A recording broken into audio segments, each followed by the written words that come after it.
نبی کریم صلی اللہ علیہ وآلہ وسلم کے آزاد کردہ غلام حضرت ابو رافع رضی اللہ تعالیٰ عنہ فرماتے ہیں کہ حضور صلی اللہ علیہ وآلہ وسلم نے فرمایا، اے ابو رافع، تمہارا اس وقت کیا حال ہوگا جب تم فقیر ہو جاؤ گے؟ میں نے کہا، تو میں بھی صدقہ کر کے اپنے آخرت کے لیے آگے نہ بھیج دوں؟ بعد میں تو فقیر ہو جاؤں گا، صدقہ کرنے کے لیے کچھ پاس نہ ہوگا۔ حضور صلی اللہ علیہ وآلہ وسلم نے فرمایا، لیکن آج کل تمہارے پاس کتنا مال ہے؟ میں نے کہا 40,000، اور وہ میں سارے اللہ کے لیے صدقہ کرنا چاہتا ہوں۔ حضور صلی اللہ علیہ وآلہ وسلم نے فرمایا،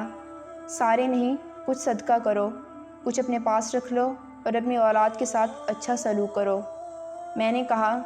یا رسول اللہ صلی اللہ علیہ وآلہ وسلم، کیا ان کا بھی اسی طرح حق ہے جس طرح ہمارا ان پر ہے؟ حضور صلی اللہ علیہ وآلہ وسلم نے فرمایا، ہاں، والد کا بچے پر یہ حق ہے کہ وہ اسے اللہ تعالیٰ کی کتاب قرآن مجید سکھائے، اور جب اس دنیا سے جائے تو ان کے لیے حلال اور پاکیزہ مال چھوڑ کر جائے۔ میں نے کہا، میں کس زمانے میں فقیر ہو جاؤں گا؟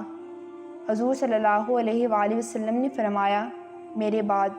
ابو سلیم راوی کہتے ہیں کہ میں نے انہیں دیکھا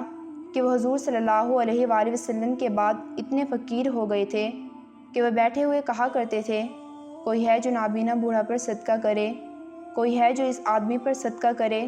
جسے حضور صلی اللہ علیہ وآلہ وسلم نے بتایا تھا کہ وہ ان کے بعد فقیر ہو جائے گا، کوئی ہے جو صدقہ کرے، کیونکہ اللہ تعالیٰ کا ہاتھ سب سے اوپر اور دینے والے کا ہاتھ درمیان میں ہے، اور لینے والے کا ہاتھ سب سے نیچے ہے، اور جو مالدار ہوتے ہیں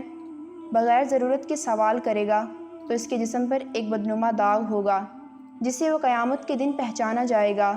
اور مالدار کو اور طاقتور انسان کو جس کے جسم کے اعضاء ٹھیک ہوں صدقہ لینا جائز نہیں ہے۔ راوی کہتے ہیں، میں نے دیکھا